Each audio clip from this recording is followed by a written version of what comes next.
வணக்கம். ஜெய் வாசவி, வாழ்க வளமுடன். நற்பவி நற்பவி, ஜெய் ஸ்ரீராம்.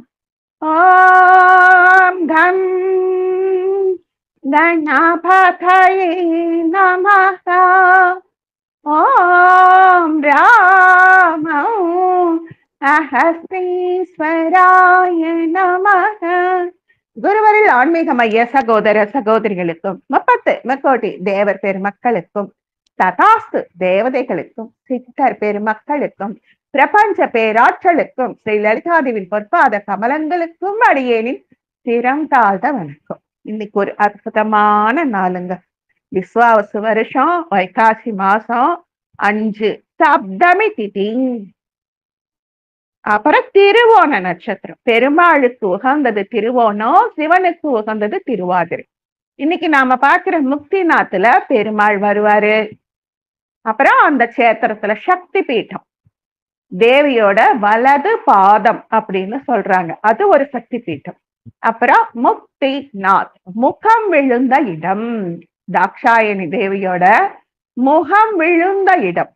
அண்ணனும் தங்கச்சியும் ஒரே இடத்துல இருந்து நமக்கு அருள் பாலிக்கிறாங்க. ரொம்ப ரொம்ப சில இடங்களுக்கு நாம போகும்போது உடம்பெல்லாம் சிலுத்து போயிடும். அன்னைக்கு ஸ்ரீ லலிதா தேவியோட இதயம் விழுந்த இடமான சக்கர தீர்த்தத்துல எப்படி ஒரு அதிர்வலைகளை உணர்ந்தோமோ அது மாதிரி இந்த முக்திநாத்துல நாங்க உணர்ந்தோம். அப்படி ஒரு அற்புதமான அமிர்த யோகம், சித்த யோகம். காரைக்குடி ஸ்ரீ கொப்புடையம்மன் வெள்ளி குதிரை வாகனத்தில் பவனி, திருவள்ளிக்கேணி ஸ்ரீ பார்த்த சாரதி பெருமாளுக்கு அலங்கார திருமஞ்சன சேவை, சுப முகூர்த்தம். இன்னைக்கு நாம என்ன பார்க்க போறோம்? முக்திநாத். அப்புறம் என்ன பார்க்க போறோம்? அம்பிகையோட முகம் விழுந்த இடம். அப்புறம் என்ன பார்க்க போறோம்? துளசி தேவி எப்படி பிறந்தாங்க, துளசி தேவியோட கணவன் யாரு, அந்த கஷேத்திரத்தை அவங்க முக்திநாத்னு சொல்றது இல்லைங்க, சாலக்கிராமா அப்படின்னே சொல்றாங்க. சாலக்கிராமம்னா முக்திநாத், முக்திநாத்னா சாலக்கிராமம். அப்படி ஒரு அற்புதமான தலத்தை தான் இன்னைக்கு நாம தரிசிக்க போறோம். அந்த முக்திநாத் கஷேத்திரத்துல நாம இன்னைக்கு தரிசிக்கிற இந்த புண்ணிய இது எப்படி அடியேன்னு சொல்றதுன்னு கூட எனக்கு தெரியல. அப்படி ஒரு புலகாங்கிதமோட இருக்கேன். இது குறிப்பிட்ட நேரம் தான். எப்படி நம்ம பத்ரிநாத், கேதார்நாத் எல்லாம் பனிப்பொழிவு கொஞ்சம் குறைவா இருக்கும் பொழுது போகணுமோ அப்படி இதுக்கு போகணும். அதே மாதிரி அந்த முக்திநாத்துக்கு போறதுக்கு ஒரு ஆளுக்கு 3800 ரூபாய் எங்க ஏஜென்ட் வாங்கிக்கிட்டார். அதுக்கான நுழைவு சீட்டா, அதுக்கு அவ்வளவு காசு ஆகாதான். ஆனா எங்களை கூட்டிட்டு போன டூர் ஏஜென்ட் அதுக்கே 3800 ரூபாய் வாங்கிட்டாரு. அப்புறம் ஒரு 3 கிலோமீட்டர் 4 கிலோமீட்டர் தான் ஏறுறவங்க ஏறினாங்க. நாங்க டோலியில தான் போனோம், நானும் எங்க வீட்டுக்காரரும். அதுக்கு தலைக்கு 4000. ஆனா அவ்வளவு செஞ்சாலும் அங்க போய் இருந்த அந்த அமிர்த கடி, அம்மா அம்மா அம்மா. அங்க 2 குளம் இருக்குங்க. பாப்பம் போக்கும் பாப குல தீர்த்தம், புண்ணியம் சேர்க்கும் புண்ணிய குல தீர்த்தம். 108 அருவிங்க. எல்லாமே கோமுகத்துல இருந்து வருதுங்க. எல்லா இடத்துலயும் நாங்க குளிரா இருக்கும்னு போய் கொஞ்சம் தண்ணி எடுத்து எடுத்து எடுத்து எடுத்து தெளிச்சுக்கிட்டோம். அப்புறம் ஒரு பாட்டில் நிறைய அந்த அருவி தீர்த்தத்தை பிடிச்சிட்டு காசி தீர்த்தத்தோட கலந்து, ஓங்காரேஸ்வரோட நர்மதா தீர்த்தமும் கலந்து, கங்கா யமுனா சரஸ்வதி தீர்த்தத்தோட கலந்துதான் எல்லாருக்கும் கொடுத்தோம். அப்படி கொடுக்கும் பொழுது எங்களுக்கு எவ்வளவு ஆனந்தமா இருந்தது. இதுக்கு முன்னாடி கூட நாங்க காசி தீர்த்தம் மட்டும்தான் கொடுக்க முடிஞ்சது. இப்போ நாங்க எதிரே பார்க்காம இந்த கஷேத்திரத்துக்கு போயிட்டு வந்ததுக்கு இது கருவியா வச்சு லலிதா தேவி இன்னைக்கு பேச வைக்கிறா அப்படின்னு தெரியுது. நேபாளத்துல நம்ம 100 ரூபாய் நோட்டு கொடுத்தா அவங்க ரொம்ப சந்தோஷப்படுறாங்க. ஏன்னா அது 160 ரூபாய்க்கு சமம். 500 ரூபாய் நோட்டு வாங்கறது இல்ல. அப்பர் முஷ்டாங் அப்படிங்கிற தோரோங்க்லா மலை பந்தய கிராமத்துல அடிவாரத்துல சுத்தி சுத்தி மலைங்க, சுத்தி சுத்தி மலைங்க. ஏதோ கடவுளோட புண்ணியம் அன்னைக்கு ரொம்ப குளிர் இல்ல, கொஞ்சம் வெயிலும் இருந்ததுனால நாங்க நல்லா நின்று ஒரு தரத்துக்கு 2 தரம் தரிசனமும் பார்க்க முடிஞ்சது. ஒரு விஷ்ணு கோவில். 108 திவ்ய தேசங்கள்ல இது 96ன்னு சொல்றாங்க. இல்லைங்க, இது 95 அப்படின்னு சொல்றாங்க. ஆனா 108 திவ்ய தேசத்துல இது ஒண்ணு வருது. கடல் மட்டத்திலிருந்து 3800 மீட்டர் உயரத்துல இருக்கு. முக்தி கஷேத்திரம். கஷேத்திரம் அப்படின்னாலே புண்ணியஸ்தலம். முக்தி கஷேத்திரம்னா இந்த பிறவியே கிடையாதுங்க. இனி நமக்கு சில இடங்களுக்கு நம்ம போகணும்னா அடிக்கடி அடியேன்னு சொல்றது உண்டு. ரெங்கமலை, பொதிகை மலை, வெள்ளியங்கிரி, சதுரகிரி, அப்புறம் அகஸ்தியர் மலை, இதெல்லாம் நம்ம தலையில எழுந்து இருந்தாதான் போக முடியும். அப்படி முக்திநாத் போகணும்னா கூட அந்த முக்தி துவாரம் நம்ம சகசிராதார கமலம் வழியாக நம்முடைய ஜீவனானது பிரிந்து அந்த லலிதா தேவியோட பாதத்துல சேரக்கூடிய தலம், அம்பிகையோட முகம் விழுந்த இடம் முக்தி நாத். அருமையான கருவறை. எங்களை போட்டோ எடுக்க விடல. ஒரே ஒரு போட்டோ மட்டும் ட்ரூப்ல ஒருத்தர் எங்க கூட ஒரு எடுத்து எங்களுக்கு அனுப்பிச்சாரு. மற்றதெல்லாம் நான் கூகுள்ல இருந்து தான் எடுக்க முடிஞ்சது. ஆப்போசிட்ல நிறைய சிலைகள் போனா அங்க ஹோமகுண்டம் 24 மணி நேரமும் வடக்குல இது ஒண்ணு நடக்குதுங்க. ஹோமகுண்டம் எரிஞ்சுக்கிட்டே இருக்கு. அங்க இருக்கிறவங்களுக்கு ஒரு 20 ரூபாய் கொடுத்தா ஒரு கை மூலிகை தராங்க, அதுல நாம போடலாம். அப்படியே எல்லா சிலைகளையும் பார்த்தோம். நிறைய சிவலிங்கங்கள், பானலிங்கங்கள், அம்பிகை ரூபங்கள், சக்தி பீட்டங்கள். அது பார்த்துதாங்க எனக்கு ரொம்ப ரொம்ப அருமையா இருந்தது. சின்னதா 2 கர்ப்ப கிரகம் மாதிரி இருக்கு. ஒண்ணுல இருந்து ஒண்ணுக்கு போகலாம். அதுல அவ்வளவு அற்புதமா நின்று நாங்க பார்த்தோம். இந்த முக்திநாத்தை சார்தாம் அப்படின்னு சொல்றாங்க. விடுதலையின் அரங்கம்.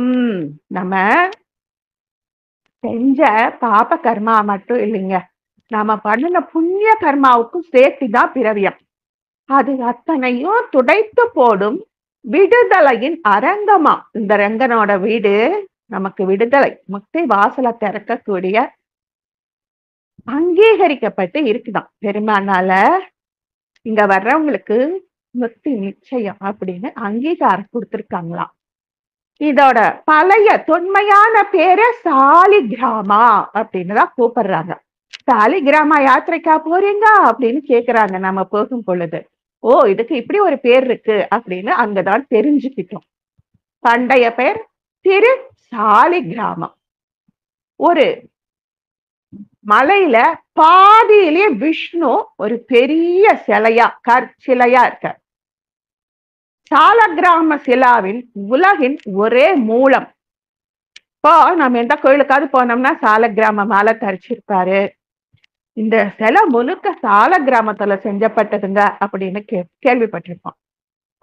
நாங்க இதுல பசுபதிநாத், அப்புறம் இன்னொரு இடம் ஜலநாராயணன் கோவில், நேபாள்ல ஜலநாராயணன் கோவில் போனோம். ஜலத்திலேயேதான் இருக்கார். அது கூட சால கிராம கற்களால் உருவாக்கப்பட்டது அப்படிங்கிறாங்க. ஆனா இந்த முக்திநாத் சால கிராமம் தானே உருவானது. ஜலநாராயணன் உருவாக்கப்பட்டவர், முக்திநாதர் உருவானவர். அதுதான் அந்த சிறப்புன்னு சொல்றாங்க. எப்படி சொல்றாங்கன்னா, பக்கத்திலேயே கண்டகி நதி போகுது, எங்களால போக முடியல. அதாவது நாங்க போன வழியில எங்களால கண்டகிய பார்க்க முடிஞ்சதே தவிர பக்கத்துல போக முடியல. நிறைய இடங்கள்ல கவனமற்ற வண்டி ஓட்டிகள் ஓட்டி இதுல ஆக்சிடென்ட் ஆகி பள்ளத்துல விழுந்து, எப்படி நாம கேதார்நாத்தும் பத்ரிநாத்தும் போகும் பொழுது ரொம்ப ஜாக்கிரதையா டிரைவர்கள் வண்டி ஓட்டிட்டு போகணுமோ அப்படி எங்க டிரைவர் ஓட்டிட்டு போனாரு.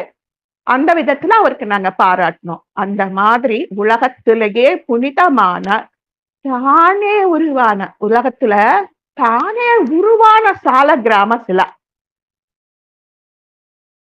கந்தாக்யாம் ச உத்தரே தீரே கிரிராஜஸ்ய தக்ஷிணே தக்ஷயோஜன விஸ்தீர்ணா மகாக்ஷேத்ர வசுந்தரா சாலக்ரமோ மகாதேவோ தேவி துவாரவதி பவவேத் உபயோ சங்கமோ யத்ர முக்தி தத்பர ந சம்சய. கண்டகி நதியிலிருந்து தானே உற்பவிச்சு இங்க பிரியமா அமர்ந்தாராம். ஏன்னா பார்வதி தேவி, தாக்ஷாயணி தேவியோட முகம் இங்க விழுந்திருக்கு இல்லையா? எல்லா இடங்களையும் தாக்ஷாயணி தேவியின் அங்கங்கள் விழும் பொழுது அங்க கால பைரவரோட அம்சம் உட்காரு. இங்க பைரவர் இருக்காரு, ஆனா அவரை விட இந்த முக்திநாத் கஷேத்திரத்துல அம்பிகையோட முகம் விழுந்ததுனால தமையன் தானே பிரியப்பட்டு ஸ்ரீதேவி பூதேவி சமேதராக அந்த கருவறைக்குள்ள நமக்கு காட்சி தர. ஏன்னா பார்வதியோட முகம் விழுந்திருக்கு இல்லையா, தன் தங்கை மேல அவ்வளவு பாசம். அதனால தானே வந்து அமர்ந்த பிரதிநிதி விஷ்ணு. கண்டகி நதி பின்னாடியே போகுது. அந்த நதிய நாராயணி அப்படின்னு கூப்பிடுறாங்க. இந்த சால கிராமத்தின் புனித பகுதி தெய்வீக பகுதி. இந்த ஸ்லோகத்தோட அர்த்தம், கம்பீரமான வடக்கு கரையிலே இமயமலையின் தெற்கே அமைந்திருக்கும் சால கிராமத்தின் புனித பகுதியை நாம் காண்கிறோம். இந்த தெய்வீக பகுதி 10 யோஜனைகள் வரை பறந்து விரிந்து பாரவதி சால கிராமத்தில் இணைகிறது. சந்தேகத்திற்கு இடமின்றி இந்த இடம் நம் மனதை மயக்கும் இடம். மோட்சத்தை, இறுதி விடுதலையை அளிக்கும் சக்தி. இங்க போய் காலை மிதிச்சு ராமா நாராயணான்னு கூப்பிட்டாலே கிடைச்சிடுமா. அதுதான் இந்த ஸ்லோகத்தோட அர்த்தம். அவ்வளவு தத்ரூபமா இருக்கு. நல்லா நின்னு நிதானிச்சு பார்க்கக்கூடிய வாய்ப்பு அடியனுக்கு ஒரு தரத்துக்கு 2 தரம் கிடைச்சது. ஏன்னா டோலிக்காரங்க நம்மளை கொண்டு விட்டுட்டு மறுபடியும் வேற யாராவது இறக்கி கூட்டிட்டு போறாங்க. எல்லாருமே இறங்கியாச்சு எங்களோட வந்தவங்கள. நான் மட்டும் இன்னும் ஒரு மணி நேரம் இருந்ததா இருந்தது. நான் மனசுக்குள்ள நினைச்சுக்கிட்டேன். பரிக்கல் நரசிம்மர் கோவில்ல திருக்கடிகைன்னு அதுக்கு சொல்லுவாங்க. நாம ஒரு நாளிகை, அதாவது 24 நிமிஷம் இருந்தா ஒரு ஜென்மா கரைஞ்சிடுமா. ஒரு நாளிகை 24 நிமிஷம் இருந்தா ஒரு ஜென்மா கரைஞ்சிடுமா. நாம இன்னைக்கு இங்க 1 மணி நேரம் இங்க இருக்கோம். நமக்கு டோலிக்காரங்க வர தாமதமாகுது. என் வீட்டுக்காரர் எல்லாருமே இறங்கியாச்சு. நான் மட்டும்தான் தனியா இருக்கேன். குதிரையில் வந்தவங்க இறங்கியாச்சு, எல்லாரும் இறங்கியாச்சு. இன்னைக்கு நமக்கு இங்க இவ்வளவு நேரம் இருக்குன்னு விதிக்கப்பட்டு இருக்குன்னு பெருமான் நாமத்தை சொல்லிக்கிட்டு பேசாம உட்கார்ந்துருந்தேன். இன்னொரு தடவை லைன்ல போய் நின்று பார்க்கலான்னு ஒரு மனசு சொன்னது. நாம லைன்ல நின்னப்ப நம்மளை தேடிக்கிட்டு டோலிக்காரங்க தேடுனா அவங்களுக்கு அவஸ்தைன்னு சொல்லிட்டு 2 தரம் பார்த்திருக்கோம். அவர் நாமத்தை சொல்லிட்டு உட்கார்ந்துருக்கலான்னு பேசாம உட்கார்ந்துருந்தோம். இதமான சீதோஷ்ண நிலைமையில அங்க அவ்வளவு நேரம் உட்கார இந்த பெருமான் லலிதா தேவியோட திருமுகம் அனுமதி கொடுத்தது என் வாழ்நாள் பாக்கியம். அதை இங்கே பகிர்கிறேன். இந்த தலத்தோட பேரு சால கிராமம். அமைவிடம் நேபாள், மாவட்டம் முஸ்தாங், அமைவு தவளகிரி மண்டலம். இப்ப நம்ம சேலம் மாவட்டம் மண்டலம் இப்படி எல்லாம் சொல்றோம் பாத்தீங்களா, இத தவளகிரி மண்டலம் அப்படின்னு சொல்றாங்க. இந்த தவளகிரி அப்படிங்கிறதுக்கு தனியா ஒரு பொருள் இருக்கு. கிரினா மலை, தவளகிரி அப்படின்னா தனியா ஒரு பொருள் இருக்கு. அது எனக்கு இன்னும் சரியான ஆதாரங்களோட கைக்கு கிடைக்கல. அது கிடைச்சதுமே அதையும் உங்களோட நான் பகிர்ந்துக்கிறேன். மூர்த்தி சால கிராம மூர்த்தி.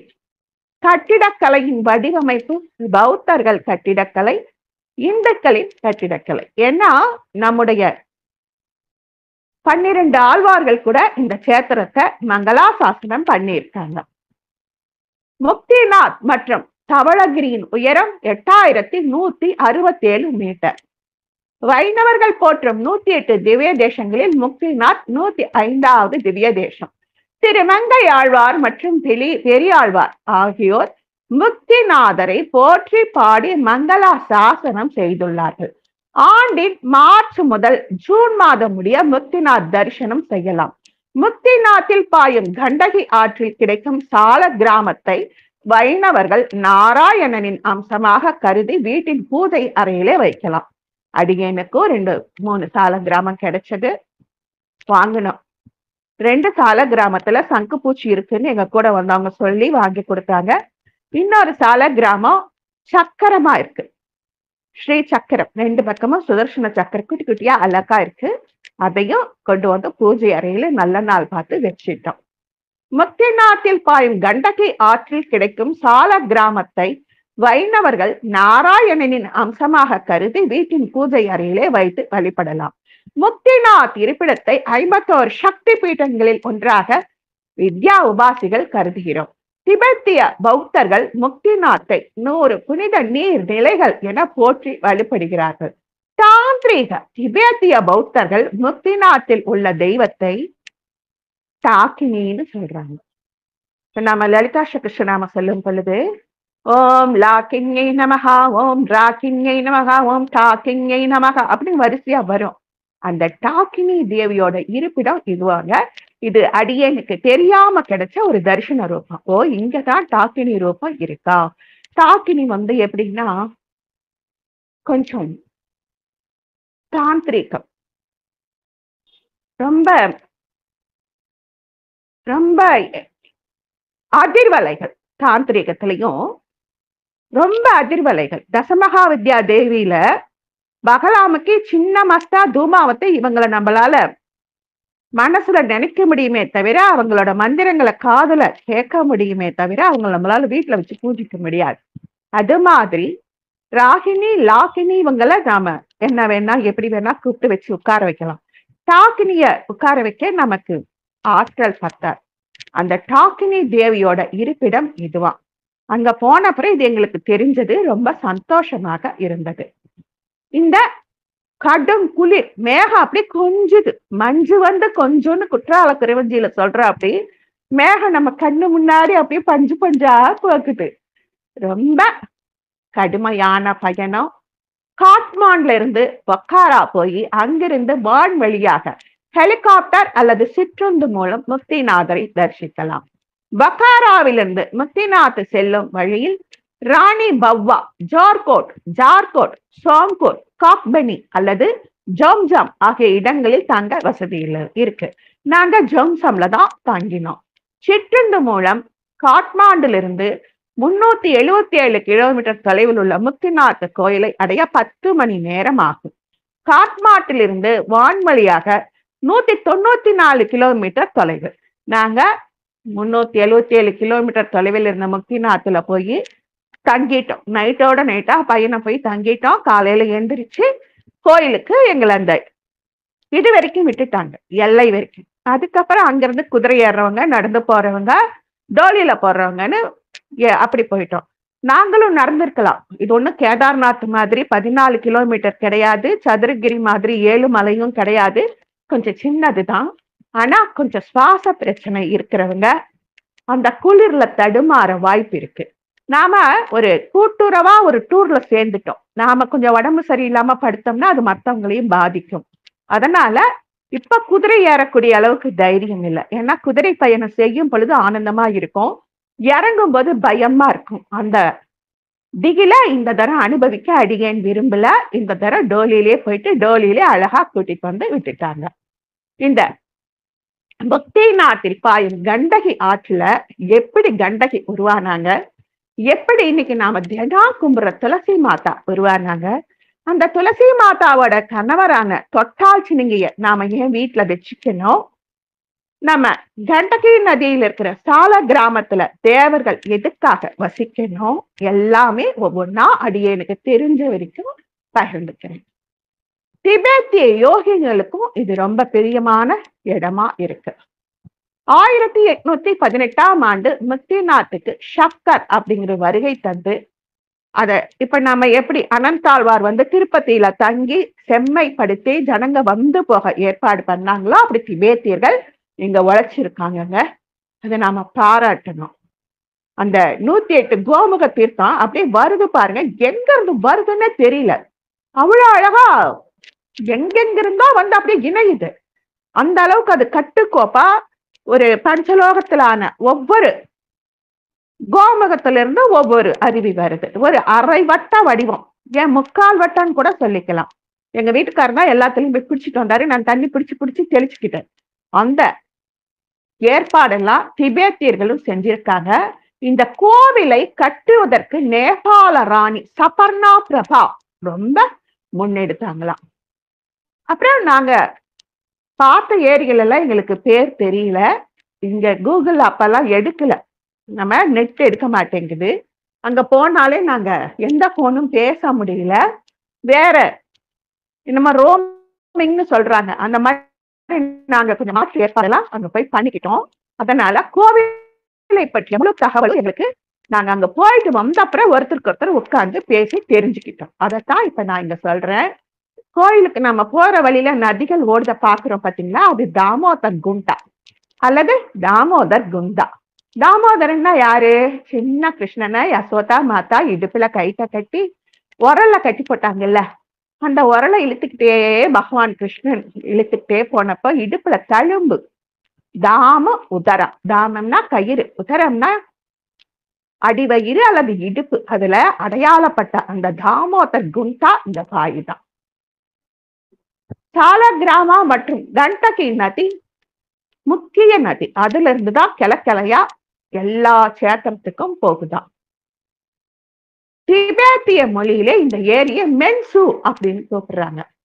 முக்திநாத் கோவிலில் அஞ்சலி செலுத்துவதின் முக்கியத்துவம். இந்த புராணங்கள் உலகம் முழுவதும் பிறப்பு மற்றும் இறப்பு வாழ்க்கை சுழற்சியின் ஒரு மாயை. நம்ம ஒரு சக்கரம், பிறந்தாச்சு மரணம் வரைக்கும் வாழ்ந்தாகணும். வாழறதுக்குள்ளார நம்முடைய புண்ணிய கர்மா பாப கர்மாவை தீர்த்திடணும். அந்த சுழற்சிய இங்க எடுத்து சொல்றாங்க. இது நிரந்தரம் கிடையாது, இது ஒரு மாயை. இன்னைக்கு இருக்கிறவங்க நாளைக்கு இருக்க மாட்டாங்க அப்படிங்கிறத நமக்கு சொல்லுதான். அப்ப என்ன விரும்பணும்? நாம பிறவி இல்லாத பெருநிலை அடையணும். அப்ப என்ன கேக்குதான் தெய்வம் நமக்கு? இங்க நீ வந்திய என்ன கேட்கிற? பற்றற்ற நிலை, எனக்கு முக்தியை கொடுத்துரு, இனி பிறவி வேண்டாம், அதை தான் கேட்கணும்னு சொல்றாங்க. 2 புனித நீர் தொட்டிகள், அதாவது பாபத்தை போக்கக்கூடிய பாப குல தீர்த்தம். ரொம்ப பெருசுன்னு சொல்ல முடியாது, ஒரு குளம். புண்ணியம் சேர்க்கும் புண்ணிய குலம். அப்புறம் 108 அருவி, எல்லா பாப்பங்களையும் தீர்த்துடுதான். எல்லாரும் ரொம்ப ஜனங்க வராங்க, லைன்ல நிக்கிறாங்க, குளிக்கிறாங்க, அங்கேயே சாப்பிடுறாங்க. ஒரு பெரிய வாசஸ்தலம் மாதிரி, ஒரு திருப்பதிக்கு போனா எப்படி இருக்கோ அப்படி இருக்கு. இந்த முக்திநாத் கோவில்ல ஒரு கதை. திபெத்திய புத்த மதத்தின் நிறுவனரான குரு ரின்போக் திபெத்தை நோக்கி நகரும் போது இந்த இடத்துல தியானம் பண்ணாராம். இந்த இடத்துல இருக்கப்பவே அவர் வாழ்நாள் முழுமைக்கும் தேவையான ஆன்மீக அறிவை பெற்றாராம். எப்பயுமே நம்ம வீட்டுல பூஜை செய்யறதுக்கு 1 மடங்கு பலன், கோவில்ல போய் பூஜை செய்யறதுக்கு 100 மடங்கு பலன், ஆத்தங்கரை கொலக்கரை அமைஞ்ச கோயில்ல வந்து செஞ்சா 1000 மடங்கு பலன், அதே ஜபத்தை மலை உச்சியில செஞ்சா 1,000,000 மடங்கு பலன். அந்த ஆற்றலை 12ஆம் நூற்றாண்டிலேயே அவர் பெற்றாங்க. இன்னொரு கதை சொல்றாங்க. முக்திநாத் விஷ்ணுவையும் பௌத்தர்களுக்கு மகாத்மா புத்தரையும் குறிக்குது. முக்திநாத்தின் தோற்றத்திற்கு நிறைய கதைகள் இருக்கு. நம்ம சிவபெருமானோட 64 திருவிளையாடல்கள்ல சக்கராயுதத்தை மகாவிஷ்ணுவுக்கு கொடுத்த ஒரு ஆடலும் உண்டு. சக்கரதான மூர்த்தி அப்படின்னு ஒரு பேரு. அந்த சக்கரம் எப்படி உருவாச்சுன்னு நம்ம ஏற்கனவே பார்த்திருக்கோம். இருந்தாலும் இன்னைக்கு இந்த இடத்துல அதை சொல்ல வேண்டிய கடமை இருக்கு. ஜலந்தரன் அப்படின்னு ஒரு அசுரன். அவர் எப்படி வந்தாருன்னா, சிவனோட உடம்புல இருந்து வந்த நீர் திவலைகள் அல்லது வியர்வை துளிகள் கடல்ல பட்டு அந்த ரொம்ப உஷ்ணமான ஒரு திவலைகளாக இருந்ததால் அது அசுர வடிவம் பெற்றதான். அவன் அப்படியே அசுரனா உருவானவன் வந்தவன் பார்வதியை பார்த்து மோகிக்கிறான். பார்வதியை பார்த்து மோகிச்சு சிவன் கிட்ட இருந்து பார்வதியை அபகரிக்க கைலாயத்தை தாக்குறான். அதுக்கப்புறமும் சிவபெருமான் அவனை மலை ஏற விடலங்கவும் தன்னையே சிவபெருமான் போல் தோற்றமாக மாற்றிக்கொண்டான். ஆனா பார்வதி தேவியோட தவ சக்தியால இது போலின்னு தெரிஞ்சுக்கிறாங்க. அதனால அவங்க சீக்கிரமா போய் சிவபெருமானை கூப்பிட்டு, உங்களை மாதிரி வேஷம் போட்டுக்கிட்டு ஒருத்தன் வந்து இங்க நிக்கிறான், நீங்க என்ன பண்றீங்கன்னு கேட்க 2 பேருமா போர் நடக்குது. எவ்வளவு நேரம் போர் பண்றாங்க, அவனை அழிக்க முடியல. ஏன் அப்படின்னா அவன் ஒரு தந்திரம் பண்ணியிருக்கான். அவனுக்கு அழியாத தன்மை தரக்கூடிய, அவனுடைய ஆயுளை நீடிக்கக்கூடிய ஒரு தேவ கன்னிகையை மணந்தான். அவள் பெயர் பிருந்தா தேவி. அவ இன்னைக்குமே பெருமாளையும் சிவபெருமானையும் தவறாம கும்பிட்டுக்கிட்டே இருக்கிறவள்.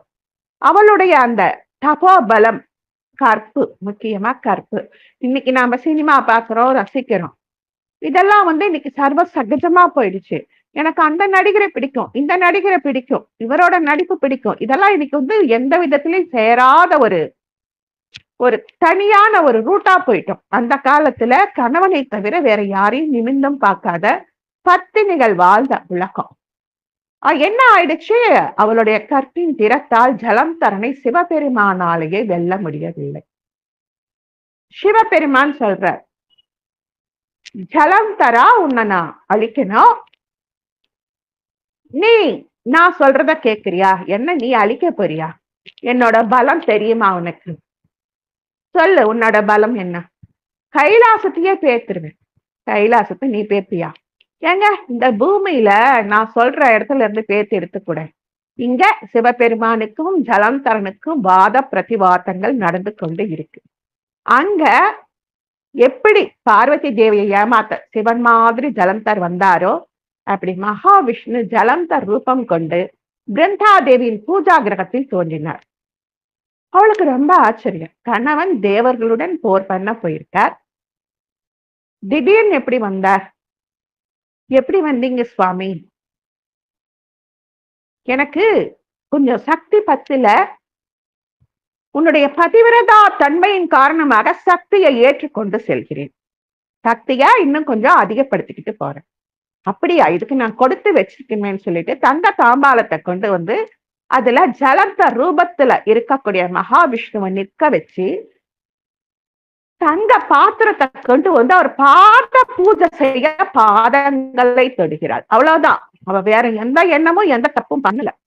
பாத பூஜை ரிஷிகள் வந்தா பண்றது உத்தமம். அது மாதிரி அவர் தன் கணவன் நினைச்சு மகாவிஷ்ணுவோட பாத கமலங்களை தொட்டதுமே அதிர்ந்தார். உண்மையை சொல்லு, யாருமே நீ என் புருஷன் இல்ல, இங்க தொட்டுட்டாளா? அங்க ஜலந்தரனோட பலம் குறைஞ்சிருச்சு. தன்னுடைய இடது கால் கட்டை விரல் கொண்டு சிவபெருமான் ஒரு வட்டம் வரைந்தார். ஜலந்தரா, இந்த வட்டத்தை பேர்த்து எடு, அப்புறம் நீ கைலாசத்தை பேர்த்து எடுக்கலாம். இது ஒரு பெரிய விஷயமா? நான் இதை அப்படியே தூக்கி தலை மேல வச்சு காமிக்கிறேன்.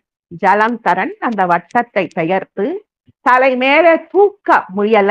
அப்படியே அவன் உச்சந்தலையில இருந்து உள்ளங்கால் வரை நேரா ரெண்டா கிழிச்சு போட்டுச்சு. இங்க அவ தெரிஞ்சுக்கிட்டா தம் புருஷனுக்கு ஏதோ ஆபத்து. நீ காக்கும் கடவுள் தானே, நான் உன்னை கும்பிடுறவ தானே, நீ என்ன கல்லா? எப்படி நீ என்ன கல்லா? கல்லா போ.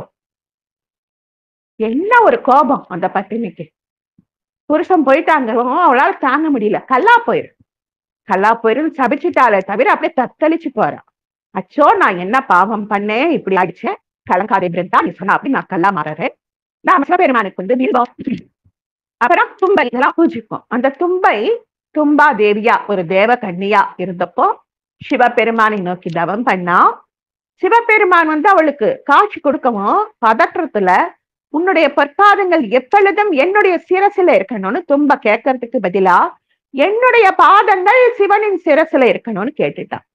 உடனே அவ பதறா. சிவபெருமான், அம்மா நீ வருத்தப்படாத, நீ எப்பையும் என்ன சிரசுல அலங்கரிப்ப. தும்பப்பூவை பாருங்களேன், சின்னதா ஒரு பாதம் மாதிரி இருக்கும். அப்படி அவ வரம் கேட்டதுனாலதான் தும்பை மலராக மாறி சிவபெருமானை அலங்கரிக்கிறாள். இங்க இவ தவிக்கிறா. சோ, நான் பெருமானுக்கு போய் இப்படி ஒரு சாபம் கொடுத்துட்டேனே, அம்மா பிருந்தா நீ கலங்காத. பூர்வாசிரமத்துல நான் ராமனா இருந்தப்போ நீ என்னை அடைய தவம் செஞ்ச, உனக்கு நான் வரம் தரேன்னு சொல்லி இருந்தேன். இனிமேல நீ தல ஸ்ரீ, அதாவது துள ஸ்ரீ அப்படியாக இருந்து என்னை என் மேனி முழுவதும் நீ அலங்கரிப்பாய். உலகத்துல எத்தனை மலர்களால் என்னை அலங்கரித்தாலும் துளசி தளத்தால், ஒரே ஒரு துளசி தளத்தால் என்னை சாந்தி பண்ண முடியும். ஆனா அவ ஏத்துக்கல. அப்படியே தன்னை தானே அக்னியில, அப்படியே தவ கனல்ல தன்னை தானே அவ எரியூட்டி கொண்டாளாம். உடனே அவளை தடுத்து புனிதப்படுத்தி துளசி செடியாக, பிருந்தையாக, இன்னைக்கு நம்ம பூஜை பண்றோமே துளசி, இதெல்லாம் அதான் அவளை வளர வச்சு அவளை தன் திருமார்பில ஏற்றுக்கொண்டார். அவ கேட்கிறா, நான் இந்த ஜென்மத்துல ஜலந்தரனுக்கு மனைவியா இருந்தேன், நான் இந்த தவம் பண்ணு, அதாவது இந்த புனித பேரு கிடைக்க அவரு ஒரு காரணம் அல்லவா, அவருக்கு என்ன பலன் அப்படிங்கவும் அததான் நம்ம தொட்டாஞ்சி நீங்க செடியா வச்சுக்கிறோம். வீட்டுல துளசி செடி வச்சு எவ்வளவு பூஜை பண்ணாலும் ஒரு தொட்டாஞ்சலிங்கி செடி இருந்து அதை தினமும் நம்ம தொட்டு ஸ்பரிசிக்கணுமா. அந்த தொட்டாஞ்சலிங்கி செடி யாரு? ஜலந்தரன். ஏன் அது முள்ளோட இருக்கு? அசுரன். அதனால துளசி மாதா தான் பிருந்தா தேவி. பிருந்தா தேவியோட கணவர் துளசி ஜலந்தரன், அவங்க 2 பேர் இருக்கிறாங்க. இப்ப கல்லாப்பம் சொல்லியாச்சு. கண்டகி நதியில கல்லா போயிட்டார். எப்படி போனார்? அப்படியே ஒரு பறந்து விரிந்த கண்டகி நதின்னு சொல்றாங்க. அப்படி எந்த இடத்துலயும் நாங்க பார்க்கல. நிறைய இடத்துல கண்டகி ஓடி ஓடி வராங்க. நிறைய அப்படியே பனி மாதிரி புகையோட மேல இருந்து ஊத்துறாங்க. பறந்து விரிந்த கண்டகியை நாங்க பார்க்க முடியலைங்க. அதுதான் உண்மை. அந்த கண்டகி நதியில சிலாரூபங்களாக கற்களாக மாறி மகாவிஷ்ணு மிதக்க தொடங்கினார். இப்போ தேவர்களோட சூழ்ச்சியால தானே இப்படி ஆச்சு. அப்போ தேவர்கள் இப்படி பண்ணிட்டாங்களேன்னு அவளுக்கு ஒரு வருத்தம் இருந்தது இல்லையா? அதனால தேவர்கள் எல்லாம் வஜ்ர கிரீட்டி அப்படிங்கிற ஒரு பூச்சியின் வடிவம் எடுக்கணும். எல்லா தேவர்களுமே வஜ்ர கிரீட்டி. வஜ்ரம்னா வைரத்தை விட உயர்ந்த திடமானது. கிரீட்டி அப்படின்னா விளையாட்டுத்தனம் செய்யக்கூடியது. ஒரு சாலக்கிராம கல்லு உருவாகும் பொழுதே அதுல ஒரு வஜ்ர கிரீட்டி பூச்சியும் இருக்குமா. இப்ப எப்படி 12 வருஷத்துக்கு ஒரு தரம் முத்துச்சிப்பியானது சுவாதி நட்சத்திரத்தன்னைக்கு ஆகாயத்துல மழை வந்தா ஆன்னு வாய பழந்துட்டு இருக்கும்.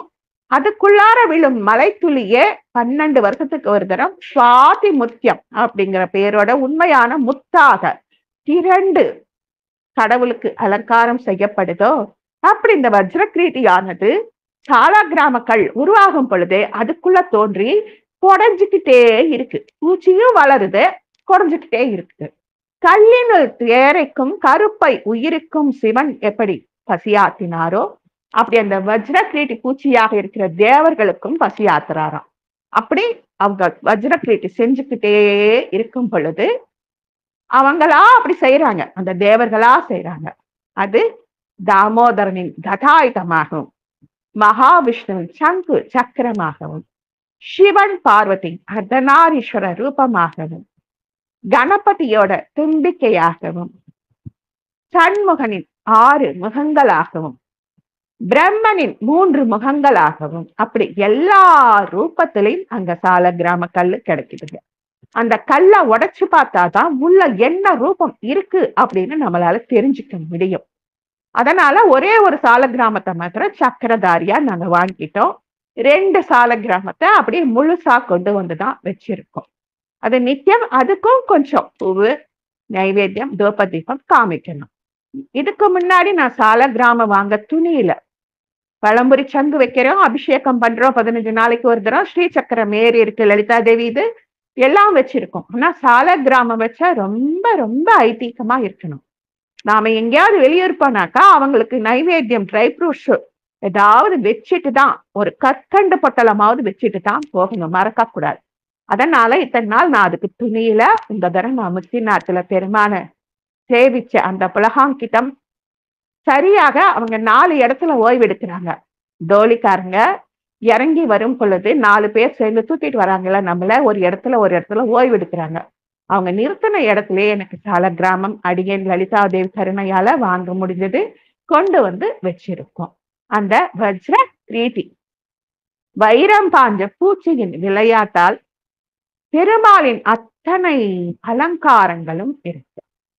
அதுலயும் ரத்ன கர்ப்ப சாலக்கிராமம் அது எங்கேயுமே கிடைக்காது. சில பல கோவில்கள்ல இப்போ 1,00,000 இடம்புரி சங்கு கிடைச்சா ஒரே ஒரு வலம்புரி சங்கு கிடைக்கும். இன்னைக்கு வலம்புரி சங்கு நாம வச்சிருக்கிறதெல்லாம் பேருக்கு தான்.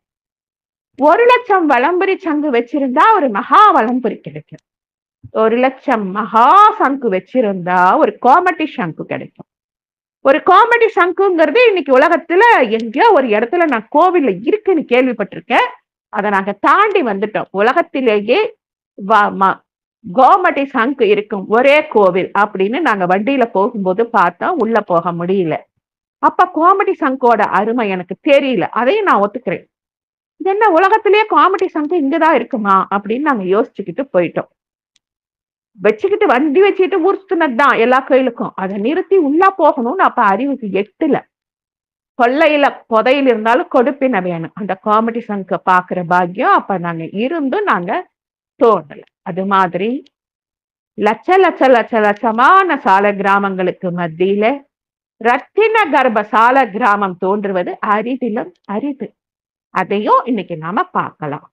இப்படி சால கிராமத்தை பத்தி நெடுங்கதைகள் சொல்றாங்க. முக்திநாத் இந்த தோற்றத்துக்கு பின்னால சதி தேவியின் மரணத்தின் காரணமாக சதி தேவியின் முகம் விழுந்த இடமாக அவ சக்தி பீட்டமா ஆனாங்க. முக்திநாத்தில் தாக்ஷாயணி தேவியின் முகம் சமஸ்கிருதத்தில் முகா அப்படின்னு சொல்றாங்க. அந்த இடம் விழுந்ததுனால முக்திநாத் அப்படின்னு பேர் வந்துச்சு. இந்த இமயமலை அடிவாரத்துல இந்த நேபாளம் இருக்கு. நேவா கூட்டல் பாலம். அதனால நேவா அப்படின்னா நேவா அப்படிங்கிற முனிவரால் ஆக்கப்பட்ட அமைப்பு முறை. ரிஷிகளும் ஞானிகளும் யோகிகளும் நமக்காக கட்டுவித்த ஒரு தலம், அல்லது நமக்காக அது செப்பனிட்ட தலம். உண்மையை சொன்னா செப்பனிட்ட தலம். அந்த தலத்துக்கு தெய்வீக தன்மை இருக்கு. கைலை மலையில அகஸ்திய முனிவரை சந்திக்க திருமூலர் என்ற சிவயோகியார் போய் சந்திக்க, இப்ப எப்படி நம்ம ஐயாரப்ப அப்பருக்கு கைலாய காட்சி கொடுத்தாங்கல்ல, அப்பருக்கு மேல ஏற முடியல உன்னால, நீ கைலாய காட்சி தரேன் அப்படின்னு ஐயாரப்பன் கோயில்ல கொடுப்பாங்க. அது மாதிரி நம்முடைய திருமூலர்ங்கிற சிவயோகியார் அவர் 4000 வருஷம் வாழ்ந்தாரு, அங்கங்க திரிஞ்சாருன்னு சொல்றோம் பாத்தீங்களா. அப்ப சிவபெருமான் சொல்றாரு, நேபாளத்துல முக்திநாத்துல நீ போய் கொஞ்சம் தங்கி உன்னுடைய தொண்டுகளை செய் மூலா அப்படின்னு சொன்னாராம். இது பெரிய புராணத்துல வருதான். பாரத போரிலே பீஷ்மர், துரோணர் முதலிய ஆச்சாரிய பெருமக்களை வதம் செய்த பாண்டவர்கள் பாப விமோசனத்துக்காக சிவ தரிசனம் செய்யணும் அப்படின்னு சொல்லவும் நாம ஏற்கனவே பார்த்திருக்கோம். கேதார்நாத்ல புருஷாமிருகத்தின் முதுகு, துங்காநாத்ல கொம்பு அப்படி சொல்றோம் பாத்தீங்களா. அப்படி இந்த இடத்துக்கும் அவங்க சிவ தரிசனம் செய்யணும் அப்படின்னு கிருஷ்ணா பரமாத்மா பணிக்க அவங்க கேதாரம் போறதுக்காக நேபாளம் பசுபதிநாதரை தரிசித்து பாப விமோசனம் பெற்றார். பசுபதிநாதரின் கோவிலில் இருந்து 1/2 மைல் தொலைவில் பாக்மதி நதிக்கரை இருக்குது. அதுக்கு பக்கத்துல குஹ்யேஸ்வரி கோவில் இருக்குது. அந்த குஹ்யேஸ்வரி அப்படின்னா நம்முடைய மனம்தாங்க குகை. குகாம்பா அப்படின்னு கூப்பிடுறோம் பாத்தீங்களா, அந்த குஹ்யா ஈஸ்வரி, மன குகையில் வசிக்கும் அம்பிகை அப்படின்னு பேரு. நம்ம லலிதா கிருஷ்ணநாத்துல குஹ்யா குஹ்ய ரூபிணி அப்படின்னு அம்பிகை கூப்பிடுறா. அப்படி அந்த நேபாளுக்கு பக்கத்துல இருக்கிற பசுபதிநாத்ல குஹ்யேஸ்வரி இருக்காங்களாம். சுத்தி சுத்தி சுத்தி எல்லாமே இந்த நேபாள நாட்டை சுத்தி நிறைய ஸ்தலங்கள் இருக்கு. இப்ப நம்ம சேலம்னு சொல்லிட்டோம் நிமிஷத்துல. 1000 ஆண்டுகளை கடந்த ராமானுஜருக்கு மணிமண்டபம் இருக்கு சேலத்துலன்னு சொல்லறோம். ஆனா அந்த மணிமண்டபத்துக்கு போகணும்னா பஸ் ஸ்டாண்ட்ல இருந்து போகிறதுக்கு 1.25 மணி நேரத்துல இருந்து 2 மணி நேரம் ஆகும். அது மாதிரி நேபாளம் அப்படின்னு சொல்லிட்டா அங்க நிறைய நிறைய நிறைய சக்தி பீட்டங்களை நாங்க சந்திச்சுக்கிட்டே இருந்தாங்க. பேர் தெரியல, அதை உண்மையை ஒத்துக்கணும் நம்ம. ஏன்னா நம்ம சொல்றது அவங்களுக்கு புரியல, அவங்க சொல்றது நமக்கு புரியல. ஹிந்தி மறந்து போச்சு, ஓரளவுக்கு எழுத்து கூட்டி படிச்சோம், ஹிந்தி தெரிஞ்சவங்களை வச்சு சமாளிச்சோம். சக்தி பீட்டங்கள் நிறைய பார்த்தோம். எந்த இடத்துல எந்த சக்தி பீட்டம் இருக்குன்னு எங்களுக்கு தெரியாம நிறைய சக்தி பீட்டங்கள், சிவலிங்கங்கள், காணலிங்கங்கள் எல்லாத்தையும் நாங்க அங்க தரிசிச்சோம். அந்த சக்தி பீட்ட வரிசையில நேபாள நாட்டுல முக்திநாத் பள்ளத்துல ஸ்ரீதேவி பூதேவி நாச்சியார் சமேத முகம் விழுந்த முக்திநாத் நாம பார்த்தோம். இந்த முக்திநாத்ல இன்னொரு விசேஷமும் நடந்திருக்கு. இன்னொரு 5 நிமிஷம் எடுத்துக்கு. கஜேந்திர மோட்சம் நாம பார்ப்போம். அந்த கஜேந்திரன் ஒரு பெரிய பெருமாள் பக்தனா இருந்திருக்கான். தாங்கிற அகங்காரம் இருந்திருக்கு. தன்னை மீறி எதுவும் நடக்காது அப்படின்னு ரொம்ப பெருமையா அந்த பெருமாள் பக்தன் இருந்ததுனால, நீ பூமியில போய் வாழுன்னு மகாவிஷ்ணு சபிச்சதுனால யானையாக அந்த குளத்துல நீராடிட்டு இருக்காரு. சக யானைகளுக்கு முன்னாடி தன்னுடைய பீடுடைய நடையால எல்லாரையும் கவரணும் அப்படின்னு பெருசா இது பண்ணிக்கிட்டு அங்க இருந்த தாமரை பூக்கள் எல்லாம் பறிச்சு எல்லாத்தையும் கவர முற்பட ஏற்கனவே ஒரு கந்தர்வன் அங்க முதலையா இருக்க, அந்த முதலையானது யானையின் காலை பிடிச்சுக்குது. அப்படி அந்த யானையோட காலை எத்தனை வருஷம் பிடிச்சதா? லட்சக்கணக்கான வருஷங்கள் பிடிச்சதான். நாம ரொம்ப அகங்காரமா திரியிறோம். நாம பெரிய பக்தர்கள்னு சொல்லிக்கிறோம். அதெல்லாம் ரொம்ப தப்பு. லட்சக்கணக்கான வருஷங்கள் அந்த யானை கதறிக்கிட்டே ஆதிமூலமே நாராயணா நாராயணான்னு கதறிட்டு இருக்கு. அத்தனை வருடங்கள் பெருமாள் பொறுமையா காத்துக்கிட்டு, இதுக்கு மேல நான் போராட சக்தி இல்லை அப்படின்னு கதறினப்போ கருடனை கூட விட்டுட்டாராம். ஓடி வராராம். லட்சம் வருஷம் காத்திருந்து ஏன் வரார்? சோதிக்கிறார்.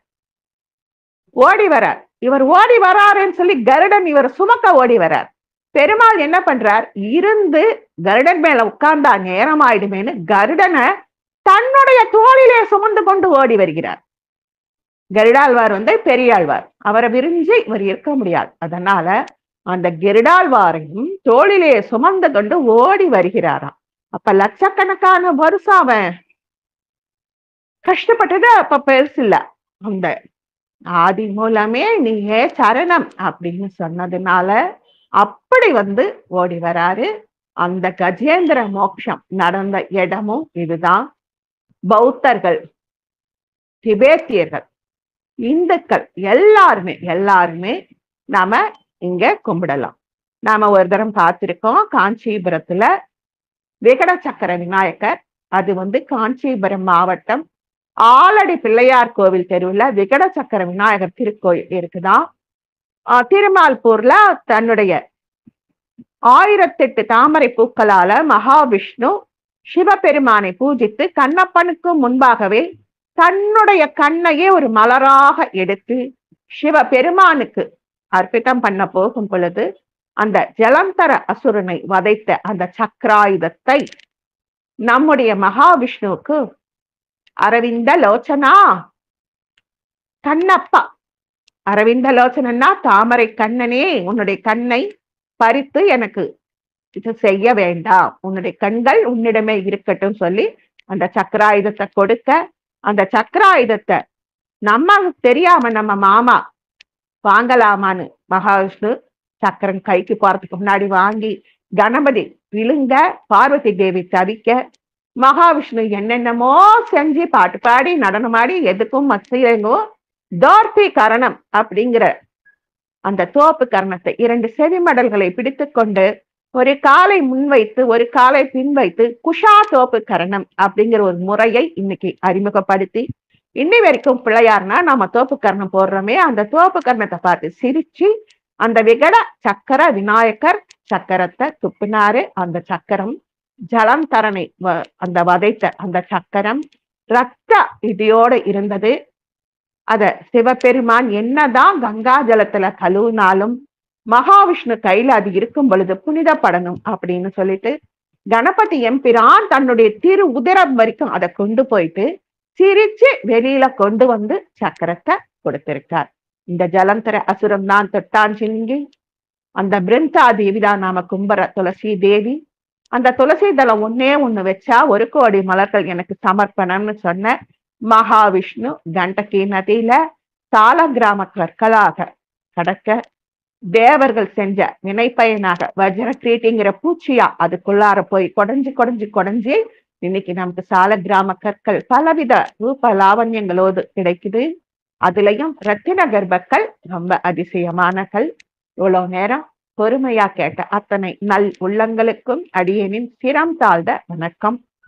இந்த ஒரு பகிர்வு, அன்னைக்கு சக்கர தீர்த்த பகிர்வு, இதெல்லாம் அடியேனின் வாழ்நாளில் கிடைத்த பெரும் பேர். அடியேனி ஒரு கருவியாக்கி லலிதாதேவின் கருணையால் இதை இங்கே சொல்ல வைத்தமைக்கு அனைத்து அன்பர்களின் சிரம் தாழ்ந்த வணக்கம். வாழ்க வளமுடன். ஜெய் வாசவி. நற்பவி நற்பவி. ஜெய் ஸ்ரீராம்.